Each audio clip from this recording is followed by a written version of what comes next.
말씀은 주보에 나가 있는 것처럼 요한복음 6장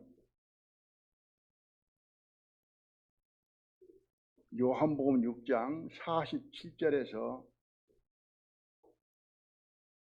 57절까지입니다.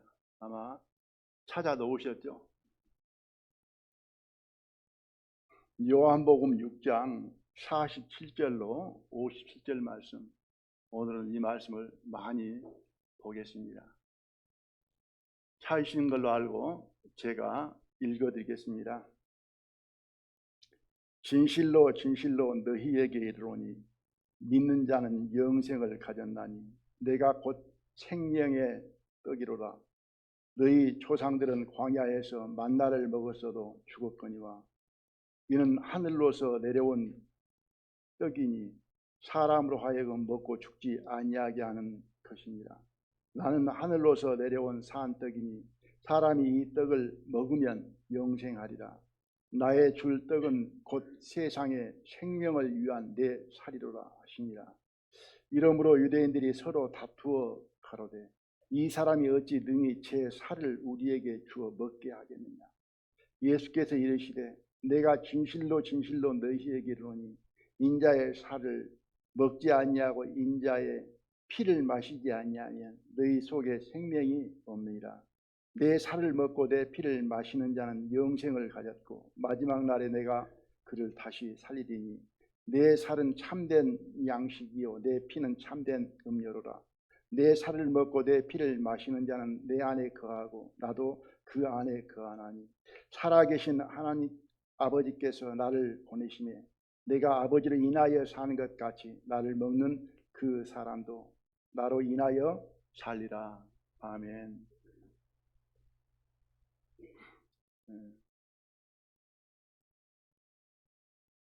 읽은 본문은 예수님께서 복음을 구체적으로 잘 가르쳐주는 말씀입니다. 읽은 본문보다 복음을 확실하게 가르쳐준 말씀은 없다고 생각해 봅니다. 여기에서 복음을 정확하게 알고 믿음을 가졌으면 해서 오늘 이 말씀을 하게 되었습니다. 오늘 말씀의 제목은 주보에 있는 것처럼 우리가 믿는 복음입니다. 성경이 말씀하는 복음이라고 할까, 우리가 믿는 복음이라고 할까 제목을 망설이다가 우리가 믿는 복음으로 정했습니다.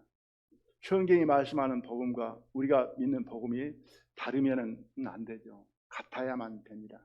그래서 같은 제목이 되겠습니다만은 우리가 믿고 있기 때문에 우리가 믿는 복음 이렇게 정하고 말씀을 생각하게 되었습니다.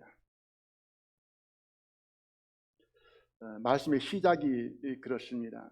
47절 말씀, 진실로 진실로 너희에게 이르노니 믿는 자는 영생을 가졌나니. 믿는 자는 영생을 가졌다. 죽지 않는다. 영원히 산다. 먹는 자만, 믿는 자만 이렇게 말씀을 합니다.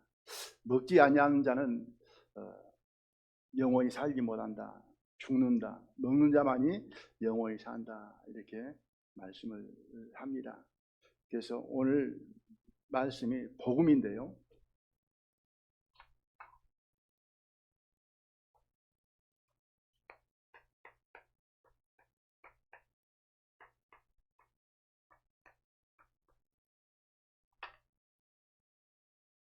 우리는 복음을 가장 중시하고 잘 알고 있다라고 생각을 합니다. 저도 많이 아는 것 같았지만은 성경을 읽으면 읽을수록 복음의 넓이와 깊이와 높이가 크고 넓다고 하는 것을 생각을 하게 되어집니다. 복음 그러면은 우리가 제사함을 가장 먼저 떠올리는데 가장 먼저 떠올라야 될 것은 복음 그러면은 먼저 예수님 이렇게 떠올라야 되지 않겠는가 이렇게 생각을 해 봅니다. 복음을 가장 명료하게 확실하게 설명해 주는 말씀이 로마서 1장입니다. 여기는 잡아두시고요. 로마서 1장 한번 보겠습니다.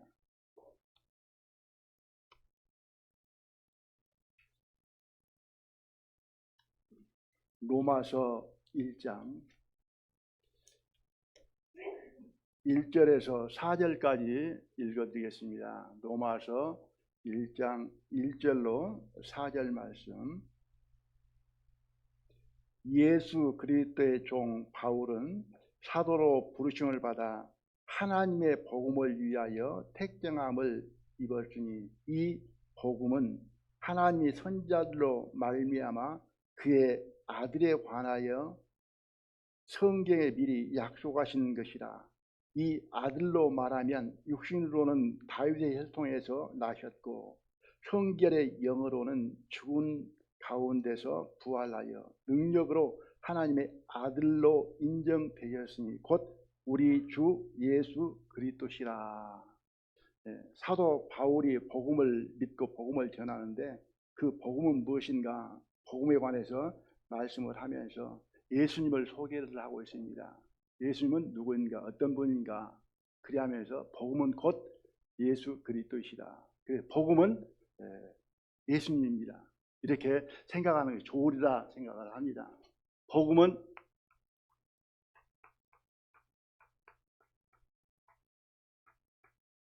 예수님이시다. 복음을 우리는 어떻게 소유하는가? 믿음이죠. 믿음으로 복음을 얻습니다. 그 믿음에 관해서는 우리가 가장 이해하도록 만들어진 말씀이 주어진 말씀이 요한복음 1장 12절입니다. 본문으로 넘어가세요. 요한복음 1장을 보겠습니다.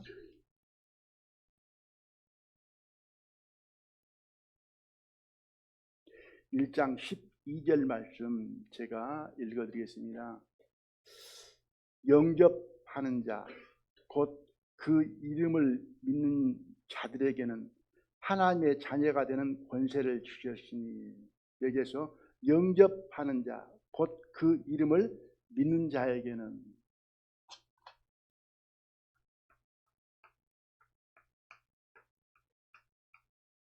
믿음이라고 말씀을 하고 있습니다.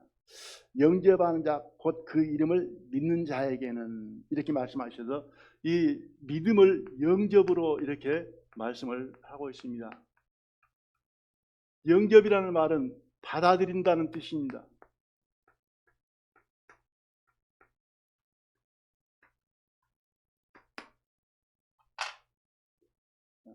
복음은 예수님이시고 예수님을 영접한 것, 믿는 것이 곧 구원을 받는 것입니다. 믿는 것은 뭐냐? 읽은 말씀대로 영접하는 것이다. 내 마음속에 영접하는 것, 내 마음속에 받아들이는 것, 이걸 가리켜서 믿음이다, 영접이다, 이렇게 말씀을 합니다.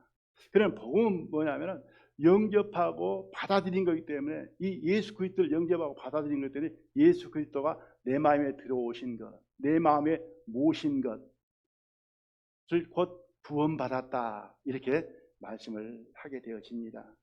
자, 본문으로 넘어가세요. 요한복음 6장이에요.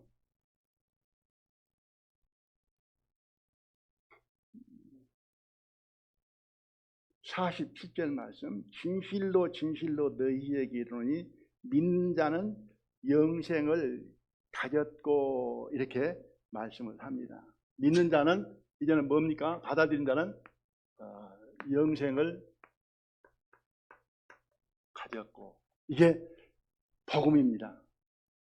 그래서 복음은 예수님을 믿어서 곧 영생을 얻는 것이다. 이것이 우리가 믿는 복음이다. 이 복음을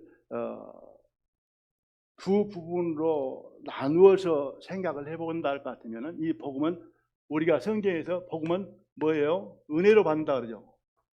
은혜. 그래서 사도 바울은 은혜의 복음이라 이렇게 말씀을 합니다. 또 다른 부분으로는 약속의 복음이다 이렇게 말씀을 하시는 것을 보게 됩니다. 그래서 은혜, 이 약속의 복음을 말씀을 하시면서 이 진짜 복음의 중심은 예수님이시다, 이렇게 생각을 하면 좋으리라 보여집니다. 그래서 이 은혜의 복음 하면은 제일 먼저 떠오르는 것이 그러죠. 죄 사함으로 말미암아 의롭다함을 얻는 것, 맞죠? 그리고 의롭다함을 얻는 자들을 하나님께서 자녀 삼으셨기 때문에 내가 하나님의 자녀가 되는 것이고, 그리고 천국 백성이 되는 것이고, 그래서 하늘나라를 유업으로 얻는 자가 되어서 천국 소망을 가진 자가 된 것입니다. 그리고 이제 하나님의 영원한 사랑의 짝이 된 신부가 되는 것이고요. 맞습니까? 그리고 약속한 대로 죄사함을 얻으라. 그래야면 성령을 선물로 받으리라. 성령을 받는 것입니다. 이것을 가리켜서 이제는 은혜로 얻은 구원이다. 은혜로 얻은 구원입니다. 이 모든 것은 이루어진 사실입니다. 예수 그리스도께서 이 땅에서 오셔서 이룬 사실을 우리는 믿습니다. 복음 안에 포함되어 것이죠. 또 약속의 복음은 뭐냐? 예수님은 구약에 약속된 대로 육신을 입고 세상에 오셨습니다. 맞습니까? 성령으로 이 땅에 오신 것이죠. 약속대로. 그리고 예수님께서 말씀을 하시죠. 나는 십자가에 달려 죽을 것이다. 약속이죠. 그리고 죽기만 하는 것이 아니고 사흘 만에 다시 살아나리라. 그리고 제자들에게 말씀하시기를 나는 간다. 내가 가면은 보이다 성령이 오실 것이다. 그래서 나는 이 세상을 떠나간다. 내가 감으로 너희에게 유익이다. 이렇게 말씀하셨기 때문에 그 말씀대로 약속대로 부활한 지 40일 만에 구름 타고 가셨습니다. 맞죠? 그리고 가시면서 가신 그대로 다시 오실 것이다. 다시 오겠다. 재림의 약속을 하셨습니다. 그리고 나서 이제는 너희와 함께 영원히 살리라. 그래서 초림부터 예수님 이 땅에 오시고 하신 일, 가시고 또 오시겠다는 그 모든 예수님의 노정이죠. 그것은 약속으로 계속 이루어졌고 가신 데까지는 지금 약속이 지켜졌죠. 다시 오실 약속은 우리는 기다리고 있습니다. 이것도 뭐예요? 약속의 복음이다. 은혜의 복음이다. 이건 예수님 안에 다 뭐예요? 포함하고 있는. 단지 복음 그러면은 구원, 죄사함 이렇게만 생각할 것이 아니라 그 안에 포함되어 있는 것들이 이렇게 되어져 있다 하는 것을 먼저 생각을 해 보시기를 바랍니다. 그러면서 복음을 이제 구체적으로 설명을 하시기를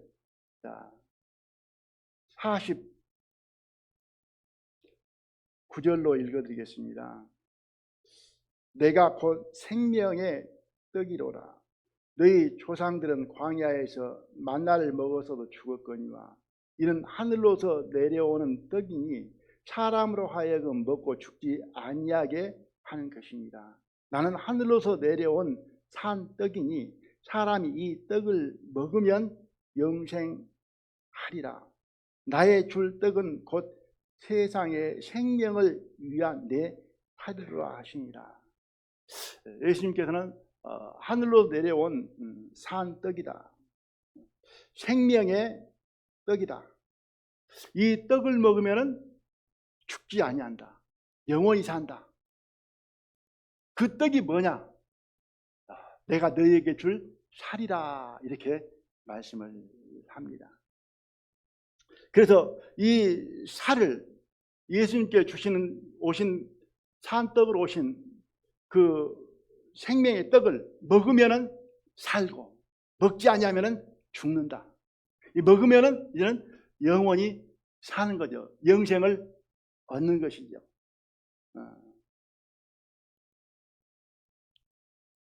예, 이렇게 우리는 지금 이제 이 말씀을 알고 듣고 이해하고 믿고 있습니다만은, 예, 유대인들은 이 말씀을 들을 때 굉장히 황당하죠.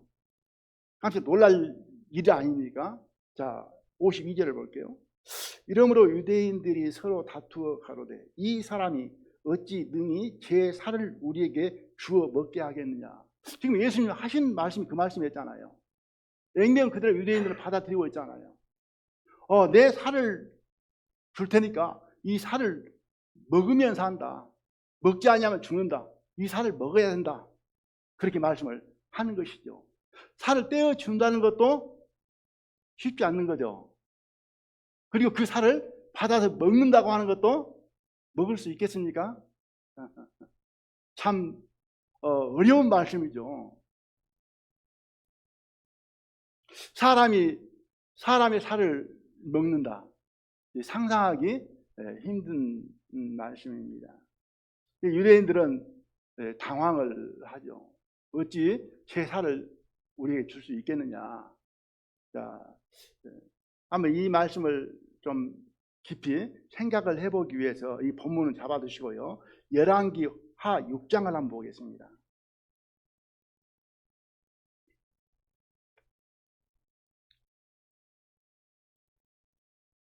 열왕기 하 6장.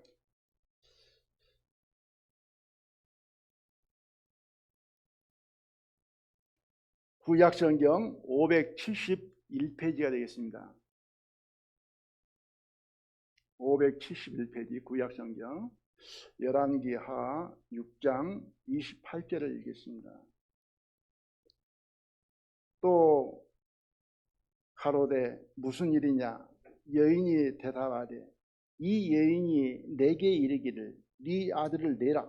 우리가 오늘날 먹고 내일은 내 아들을 먹자 하매 우리가 드디어 내 아들을 삶아 먹었더니 이튿날에 내가 이르되 네 아들을 내라.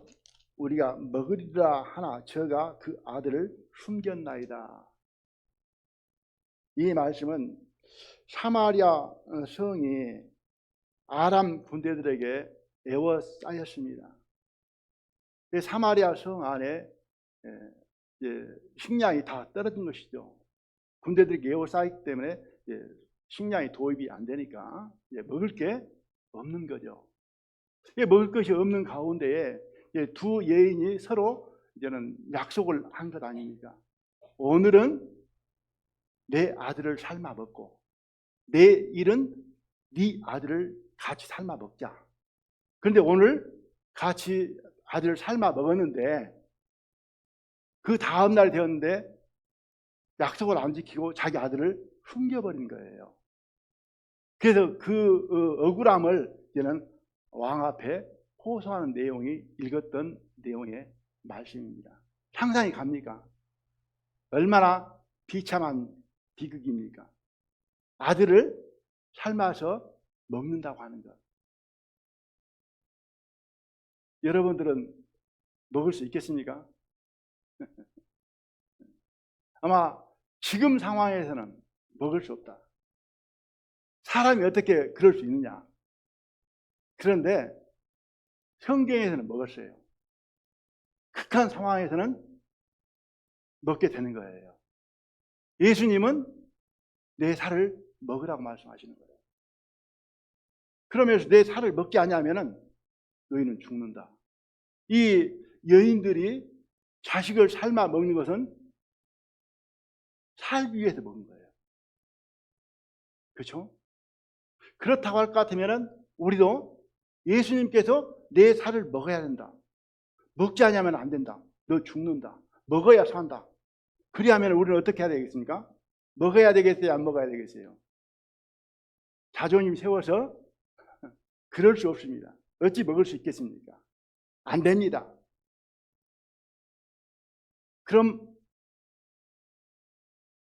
주님 말씀대로 생명을 얻을 수 없는 것이죠. 마태복음 5장 3절의 생각이 나는 거예요. 심령이 가난한 자는 복이 있나니 천국이 저희 것입니다. 그러니까 복음을 받아들인다, 믿는다고 하는 것은 그만큼 절박한 상황에 먹지 아니하면 안 되는, 믿지 아니하면 안 되는 그런 가난한 심령이 되어져야 된다는 거죠. 나는 이거 안 먹으면 죽는다. 죽은 것뿐만 아니라 이것 안 먹으면 불타는 지옥에서 영원 세토록 살게 되어진다. 복음 안 믿으면 그러잖아요. 예수님 안 믿으면. 그런 상황에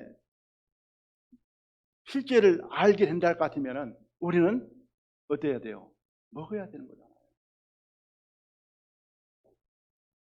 안 죽으려고. 심판받고 지옥불에 영원히 고통받지 않기 위해서는 우리는 먹어야 된다는 거죠. 자, 그런 상황에서, 그런 입장에서, 그런 처지에서 이 복음을 받아들였어요. 예수님의 살과 피를 먹었어요. 그리고 이제는 영원히 살게 됐어요. 그러면 그 예수님의 살과 피가 나에게 얼마나 큰 은혜이고 구원입니까? 얼마나 감사하고, 이 예수님의 살과 피가 아니었으면 나는 죽고 지옥에서 영원히 고통받았을 건데, 이걸 먹음으로 나는 살았다, 살게 됐다. 그러니까 이 예수님의 살과 피가 얼마나 고마움이 되고 기쁨이 되고 감사함이 되겠냐고 말이에요. 그것처럼 이 두 여인이 그 아람 군대들에게 쌓여서 양식이 끊겨져서 죽을 상황에 처해 있는, 운명에 처해 있는 그런 심령이 곧 주님께서 말씀하시는 가난한 심령이다. 그렇게 해서 예수님을 마음의 구주로 믿는 사람들은 예수님을 떠날 수 있겠습니까? 없겠습니까? 그 은혜를 잊을 수 있겠습니까? 없겠습니까? 잊을 수 없죠. 떠날 수 없죠. 세상 어느 것과 비교할 수 있고 바꿀 수 있겠습니까? 없겠습니까? 없습니다. 복음은 바로 그러한 것이다. 그렇게 여겨졌습니다. 자, 요한복음으로 다시 넘어오겠습니다. 본문으로.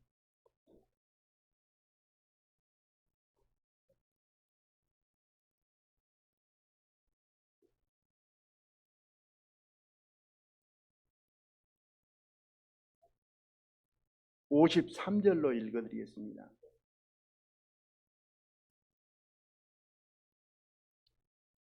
예수께서 이르시되 내가 진실로 진실로 너희에게 이르노니 인자의 살을 먹지 아니하고 인자의 피를 마시지 아니하면 너희 속에 생명이 없느니라.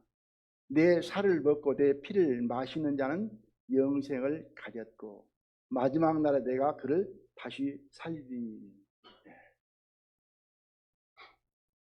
진실로 진실로 너희에게 이르노니 인자의 살을 먹지 아니하고 인자의 피를 마시지 아니하면 너희 속에 생명이 없느니라. 안 먹으면 죽는 거죠. 54절 말씀. 내 살을 먹고 내 피를 마시는 자는 영생을 가졌고. 아멘. 우리는 영생을 얻은 자가 되었습니다. 가진 자가 되었습니다. 47절 말씀과 같은 말씀이 되겠습니다. 여기에서도 진실로 진실로라는 말씀이 들어져 있죠. 진실로 진실로 너희에게 이르노니 믿는 자는 영생을 가졌나니. 우리는 예수님을 믿음으로 예수님의 살과 피를 먹고 마심으로 영생을 가진 자가 되었습니다. 우리는 영생을 얻었습니다. 너희가 성경에서 영생을 얻는 줄 생각하고 성경을 상고하거니와 이 성경은 곧 내게 대하여 증거하는 것이라. 거기서 나는 예수님이시죠. 그래서 복음은 뭐예요? 예수님입니다. 예수님의 살과 피가 복음입니다. 우리에게 생명이 된 것입니다. 예수님의 몸을 생명의 떡이라고 그랬는데요. 갈라디아서 1장 4절에 보면은 몸에 관한 말씀을 하시죠. 1장 4절에 보면은 그리스도께서 하나님 곧 우리 아버지의 뜻을 따라 이 악한 세대에서 우리를 건지시려고 우리 죄를 위하여 자기 몸을 들이셨으니 영광이 저에게 세트로 있을지어다. 아멘. 그랬거든요. 자기 몸을 들이셨다. 예수님의 몸을 말씀을 하셨는데 여기에서는 예수님의 몸을 살과 피로 나누었습니다. 그죠? 몸은 몸인데 그 몸 안에 살과 피로 두 부분으로 나누어서 말씀을 하는 것을 보게 되어집니다. 청찬시 때 우리가 떡을 떼고 포도즙을 받습니다. 그죠? 살과 피로. 그래서 떡은 살로, 그리고 포도즙은 피로 이렇게 상징해서 기념을 하게 되어집니다. 피에 대해서는 우리가 많이 듣고 잘 알고 있습니다. 마태복음 26장 27절 28절에서 이렇게 말씀하고 계시죠. 찾아볼까요? 여기는 잡아주십니다. 마태복음 26장. 성경으로 확인하는 것이 좋을 것 같아서 좀 찾아드리려고 합니다. 중요한 부분이기 때문에. 마태복음 26장 27절과 28절 말씀을 읽어드리겠습니다.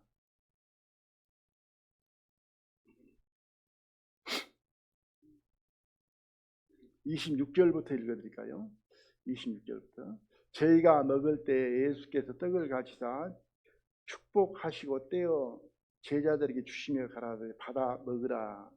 이것이 내 몸이니라 하시고 또 잔을 가지사 사례하시고 저희에게 주시며 가라사대 너희가 다 이것을 마시라. 이것은 죄 사함을 얻게 하려고 많은 사람을 위하여 흘리는 바 나의 피 언약의 피니라. 잔을 포도주를 설명할 적에 예수님께 이렇게 말씀을 하십니다. 이건 마시라. 뭐냐? 죄 사함을 얻게 하려고 많은 사람을 위하여 흘리는 나의 피, 언약의 피라. 그래서 이 피는 우리가 잘 알고 있잖아요. 우리의 모든 죄를 영원히 씻기 위해서, 사하기 위해서, 깨끗게 하기 위해서 피를 흘리셨다. 그렇게 알고 있습니다. 살은 뭐냐? 요한복음 본문에서 계속 말씀하는 것처럼 살은 산 떡이다. 생명의 떡이다. 생명이라고 말씀을 합니다.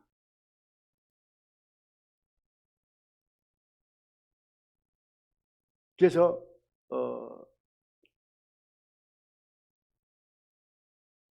우리는 이 피를 예수님의 피를 통해서 피를 먹음으로 마심으로 내가 받아들임으로 모든 죄가 영원히 사해졌다. 속죄를 믿습니다.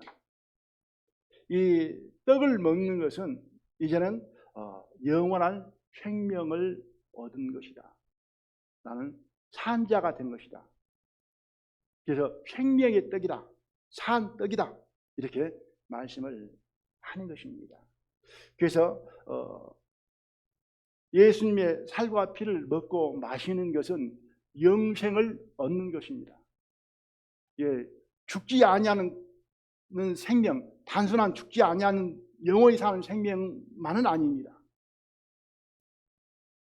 이 생명은 의로운 생명, 거룩한 생명, 새로운 생명. 아멘 하십니까? 예수 그리스도의 생명입니다. 이 생명은 죽지도 아니하고 영원히 살고 그리고 거룩하게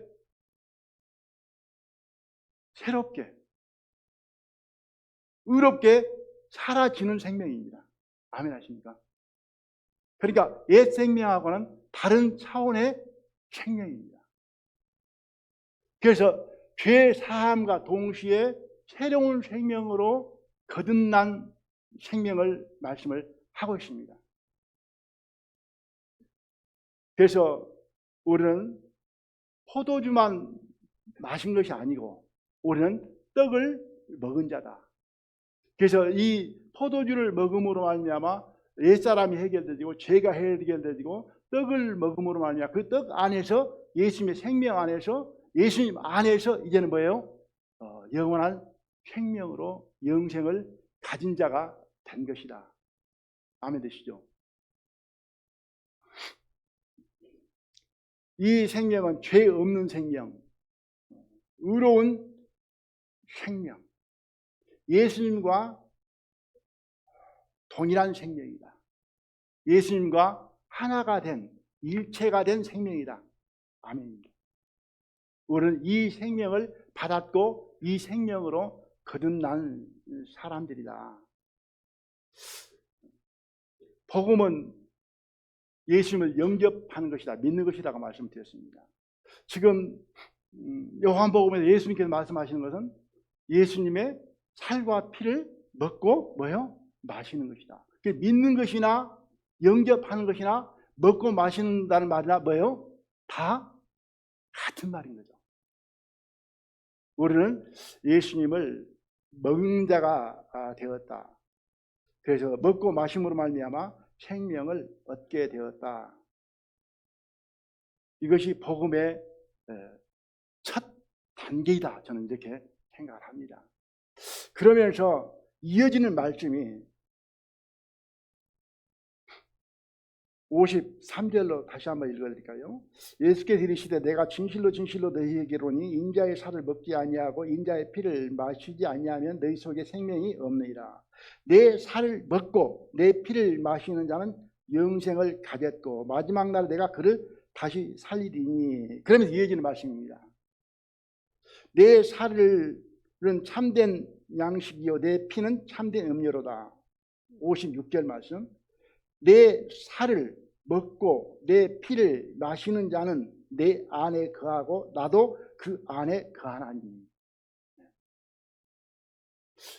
그 살과 피를 먹는 자 안에 주님이 계시고 먹는 자는 뭐예요? 내 안에 거한다. 먹음으로 이제는 아까 믿음은 영접이라고 했잖아요. 받아들이는 것다 했잖아요. 먹는 거라 했잖아요. 먹는 자는 이제는 뭐예요? 예수님이 그 안에 계신다 그 말이에요. 단지 그냥 예수님이 존재만 하는 것이 아니고 살아 계신다 그 말입니다. 뭘로? 인격으로, 능력으로. 실제로 예수님이 내 안에 존재하게 된 것이다. 거하게 된 것이다. 이건 구원받은 사람들에게 모두 다입니다. 그래서 예수님과 이제 우리가 아는 대로 하나가 되었다. 일체가 되었다. 예수님과 연합이 되어졌다. 이건 다른 믿음이 아닙니다. 복음 안에 포함되어진 거예요. 이건 특별한 믿음이 아닌 것이죠. 구원받고 따로 하는 것 아닙니다. 새로운 것 아닙니다. 이미 이루어진 사실입니다. 살면서 이제는 발견한 것이죠. 그래서 이제는 주님이 내 안에 나와 함께 하신다.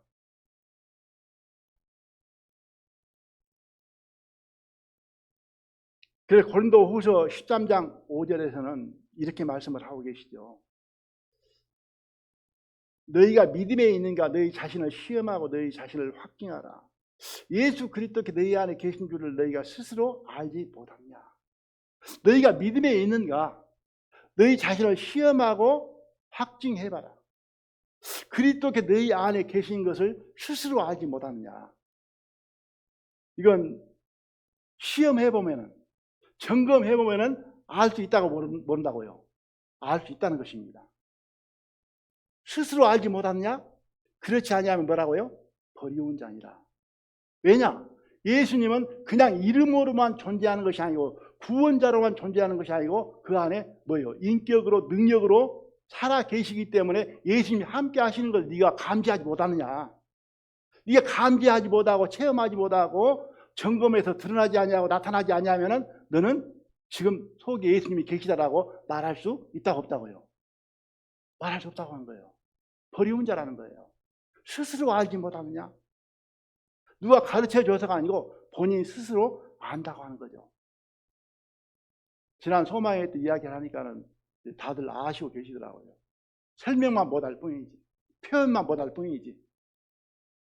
자, 요한복음 14장에서 보겠습니다.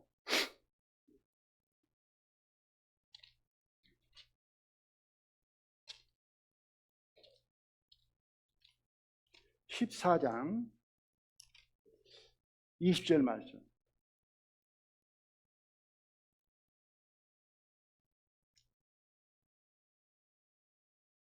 (14장 20절) 그날에는 내가 아버지 안에 너희가 내 안에 내가 너희 안에 있는 것을 너희가 알리라. 제일 먼저 그날에는 내가 아버지 안에, 예수님 안에는 하나님이 함께 하셨던 거예요. 나중에 좀 나오겠습니다만은 예수님이 사는 그 모든 삶이 하나라도 하나님 없이 산 것이 없어요. 하나님 떠나서 산 것이 없어요. 하나님의 뜻을 벗어난 것이 없어요.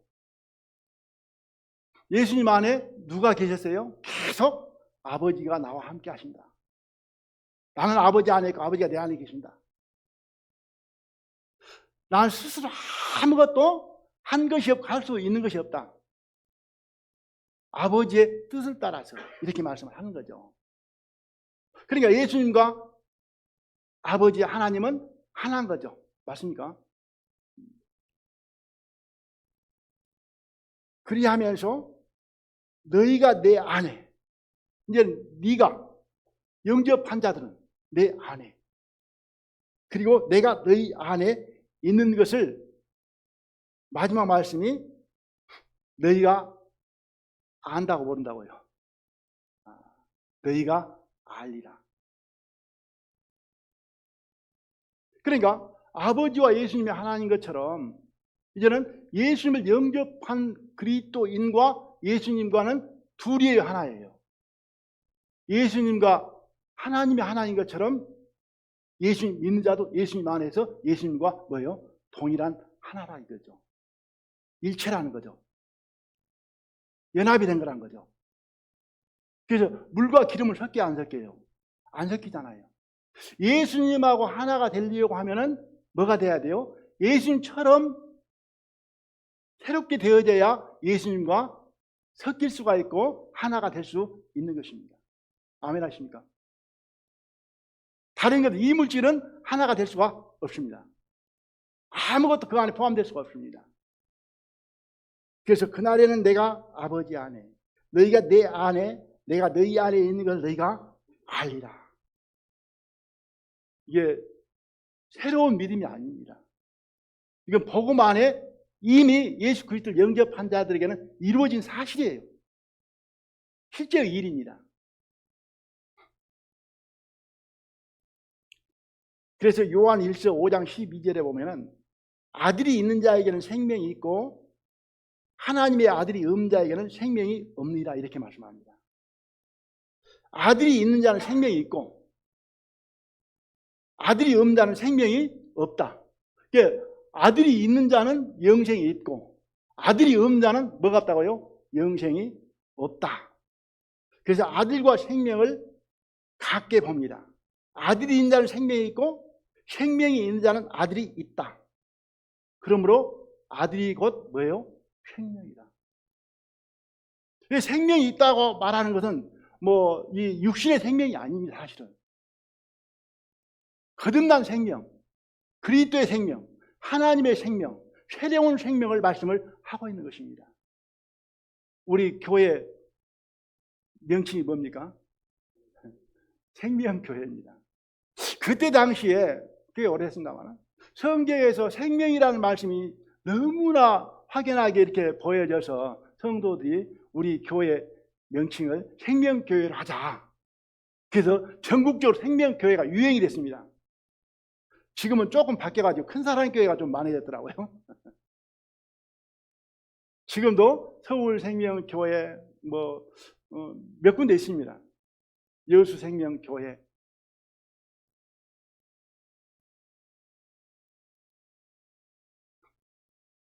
그리고 예수님을 영접한 사람들을 가리켜서 형제이라 그러죠. 너희는 하나님의 형제이라.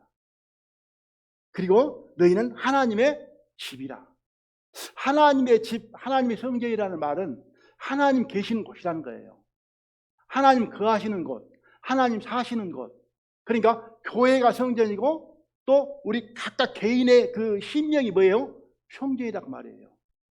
그럼 우리들 심령 안에, 교회 안에 누가 계시다는 거예요? 하나님이 계시다는 거예요. 주님이 계시다는 거예요. 주님 안 계시면 하나님의 집 아니잖아요. 주님 안 계시면 형제는 아닙니다. 그죠? 우리가 아무리 많이 모이고 아무리 좋은 사람이 모이고 훌륭한 사람이 모이고 유능한 사람이 모였다 하더라도 그 안에 하나님이 계시지 않냐면 아무것도 아니잖아요. 그죠?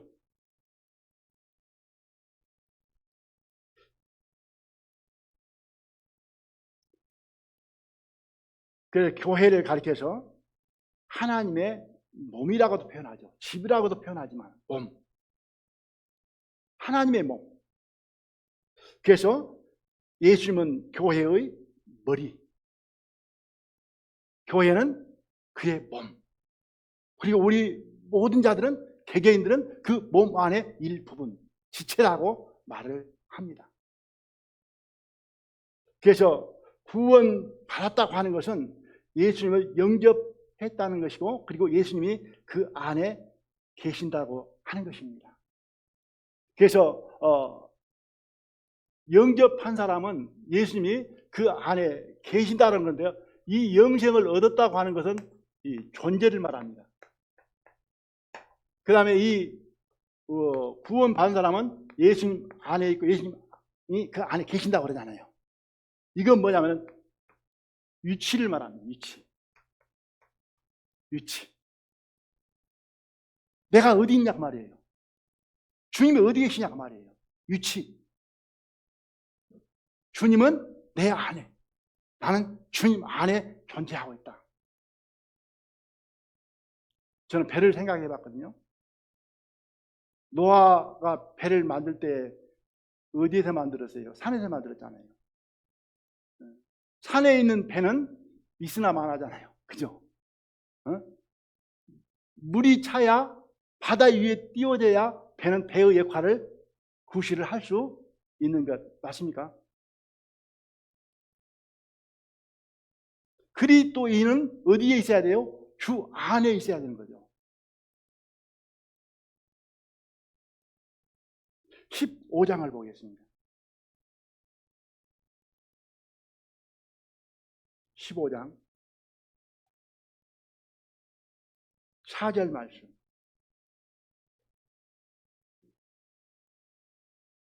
내 안에 거하라. 나도 너희 안에 거하리라. 내 안에 거하라고 합니다. 나도 너희 안에 거하리라. 5절 말씀.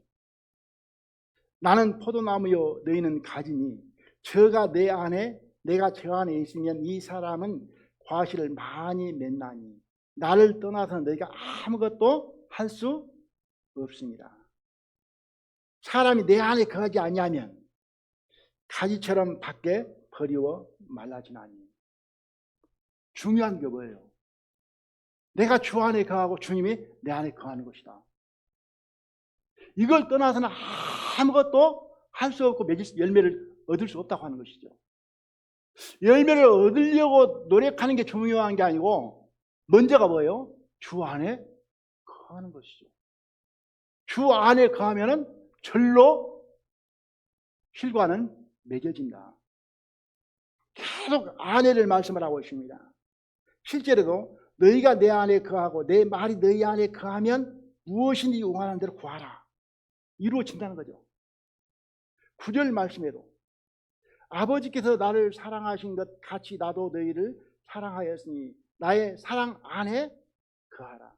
내가 아버지의 계명을 지켜 그의 사랑 안에 거하는 것 같이 너희도 내 계명을 지키면 내 사랑 안에 거하리라. 주님 안에, 주님 사랑 안에, 주님 안에 거하는 것이 중요하다는 거죠. 주님을 떠나서는, 주님께 함께 하시지 아니하면, 주님께 역사하시지 아니하면, 주님께서 인도하시지 아니하면 아무것도 얻을 수 없습니다. 오직 주님으로 말미암아다, 이렇게 생각을 합니다. 이게 두 번째, 위치가 중요하다는 거죠. 위치. 먼저는 영생, 존재가 중요한 거예요. 내가 없으면 아무것도 아니잖아요. 내가 있는데 어디에 있어야 되냐고 말이죠. 세 번째로 보겠습니다. 요한복음 본문을 넘어가세요.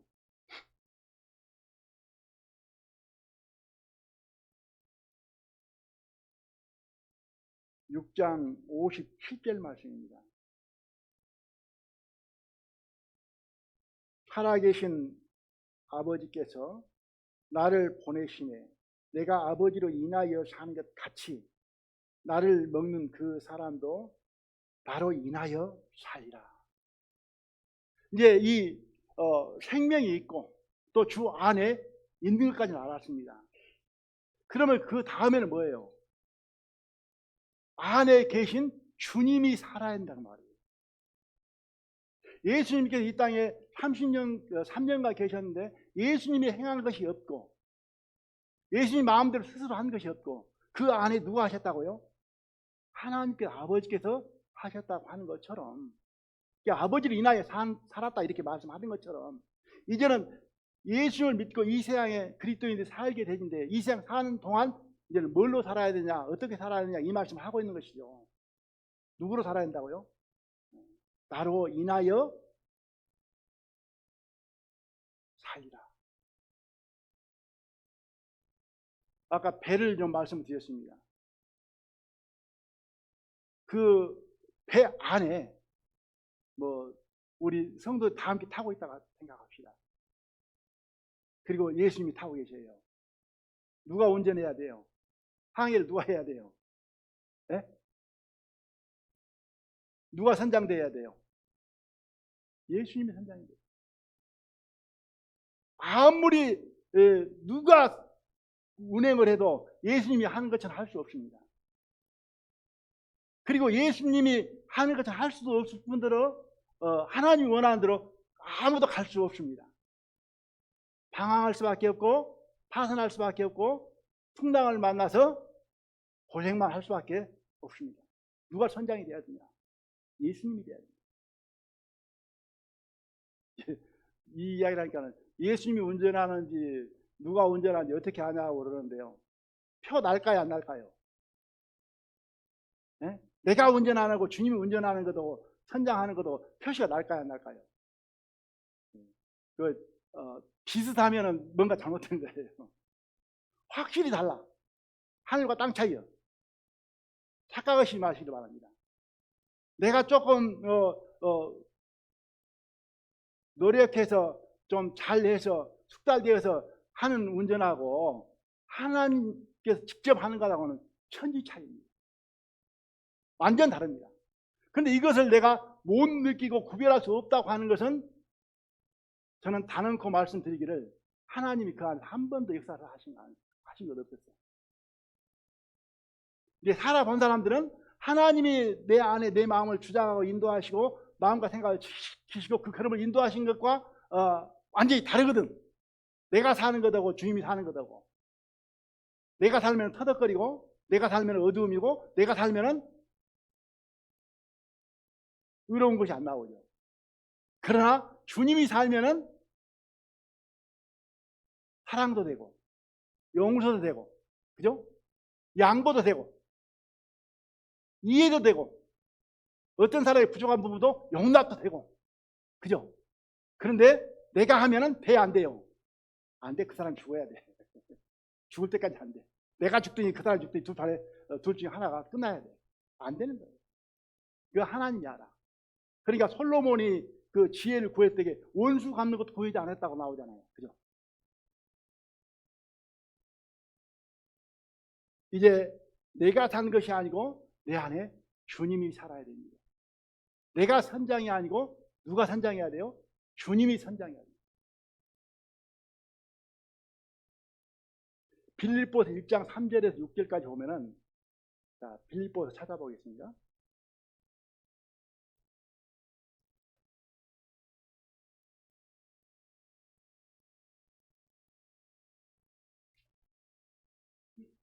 빌립보서 신약성경 중요한 말씀드리기 때문에 제가 말씀을 드린 것보다도 눈으로 확인한 것이 더 우리의 믿음에 도움이 될 것 같아서 찾아드립니다.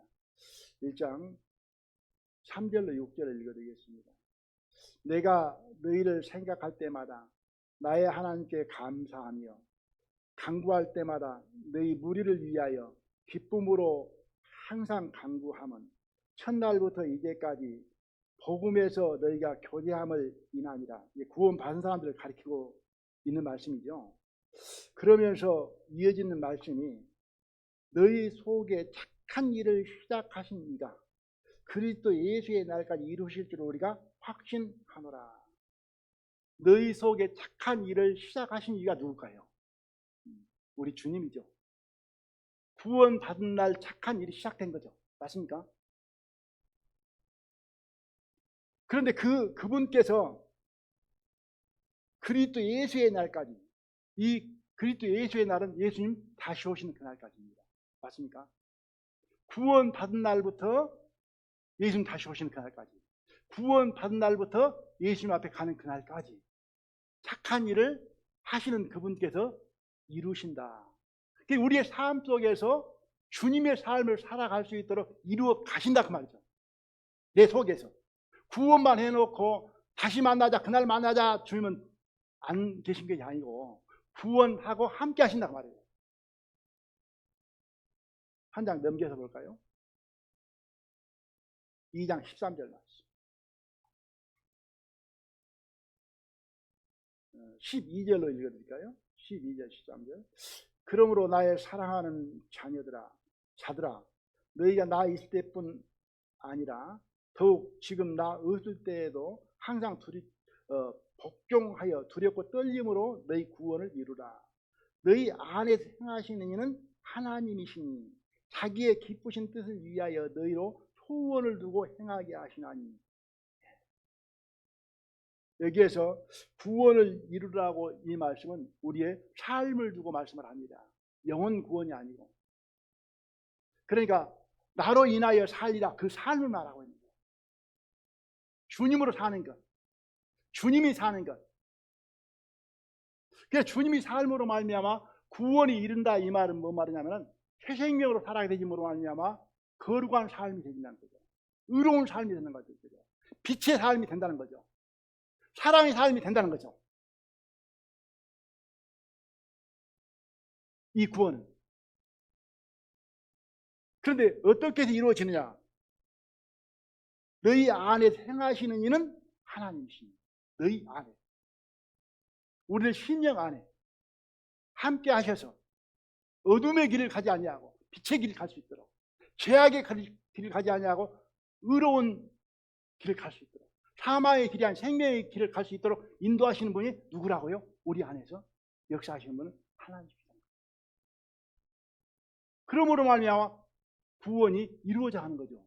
변화된, 성화된 삶이 옛사람이 아닌 새 사람이 사라지는 것이죠.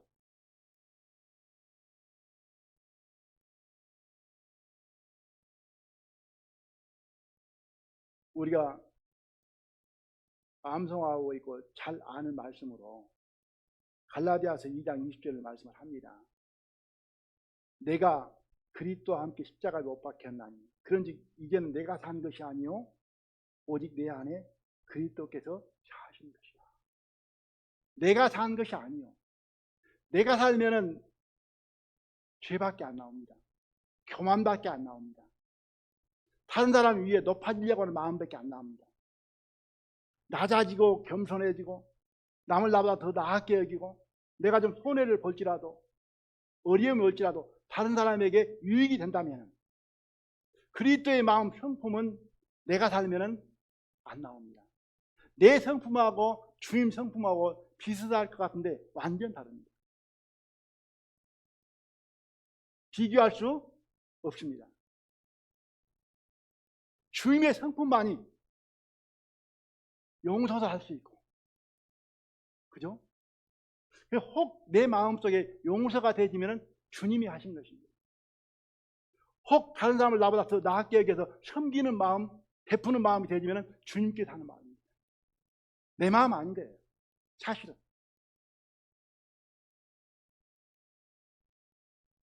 내가 그리스도와 함께 십자가에 못 박혔나니 그런즉 이제는 내가 산 것이 아니오 내 안에 그리스도께 사신 것이라.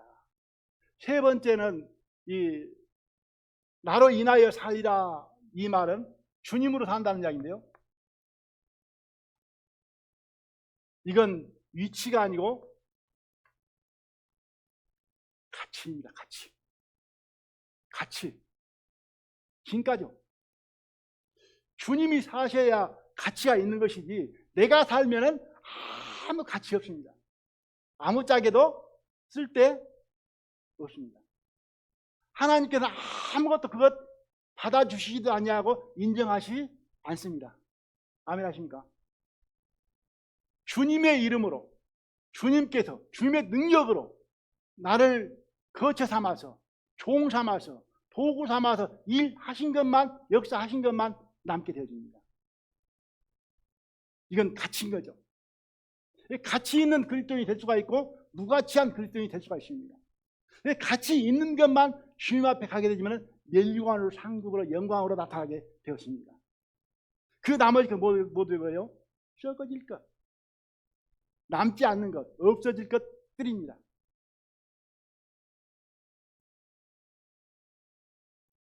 그래서 이 예수님 안에, 우리가 믿는 믿음 안에, 그 복음 안에 영생이 있고 그 안에가 있고 주님의 역사가 있는 것입니다. 이것은 구원 받을 때에 복음 안에 다 우리가 받아진 것이고 얻어진 것입니다. 하나님이 주신 거예요.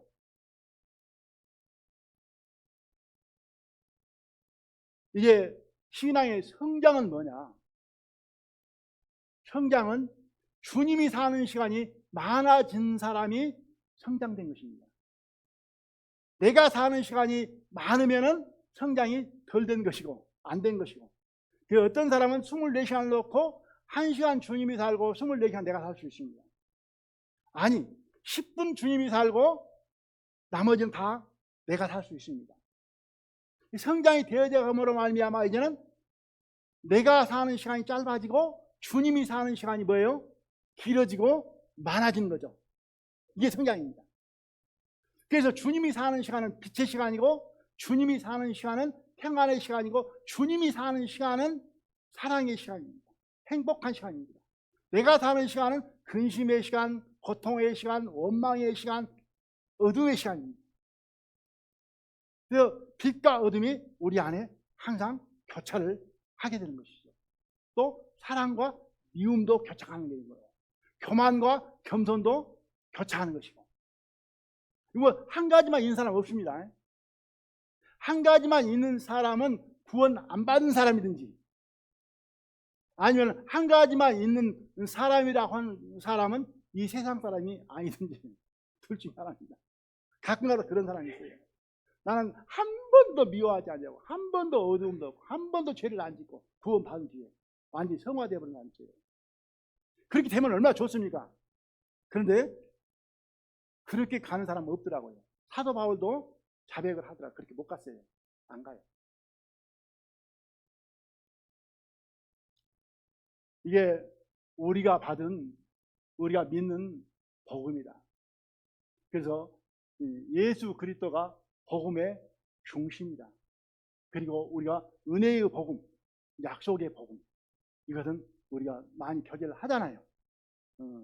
그런데 이거는 공이 함께 다 포함하고 있는 것이지 너무 다 은혜에다만 집중을 해도 안 맞는 것 같습니다. 그리고 이 약속에다만 비중을 둬도 안 맞는 것 같습니다. 항상 뭐예요? 중심이 뭐가 돼야 돼요? 중심이 예수님이어야 돼요. 믿음의 중심이 예수님이어야 되고 내 마음의 중심이 누구여야 돼요? 예수님이어야 돼요. 항상. 그리고 이 예수님으로 중심이 되어 있으면 어떻게 처럼 넘어져 어때요? 금방 일어납니다. 예수님 중심이 되면 어둠에 빠졌다가도 바로 올라서고, 미움에 빠졌다가도 바로 뭐예요? 돌아서지고. 이것이 우리의 신앙의 연단이다. 이렇게 여겨집니다. 그래서 복음은 완전한 것이다. 부족함이 없는 것이다. 복음 안에 다 포함된 것이다. 새로운 거 없어요. 복음 안에 거하면 돼요. 주님 안에 거하면 돼. 주님만 붙잡으면 돼. 우리 신앙은. 그래서 완전한 것이다. 영원한 것이다. 그리고 주님은 떠나 계신 것이 아니고 이루시고 또한 계속 우리 마음속에 살아 계셔서 주님의 뜻을 이루어 가시고 계신다. 아멘 하십니까? 동행하신 거예요. 우리는 그 주님을 바라보고 인도를 받고 살아가는 것이 우리의 신앙생활이다. 이렇게 여겨집니다. 나머지 제가 부족하게 설명드린 것은 개인들이 알아서 보충하시기를 바라고 다음에 또 기회 되시면은 이어서 말씀을 듣도록 하겠습니다. 함께 기도드리겠습니다.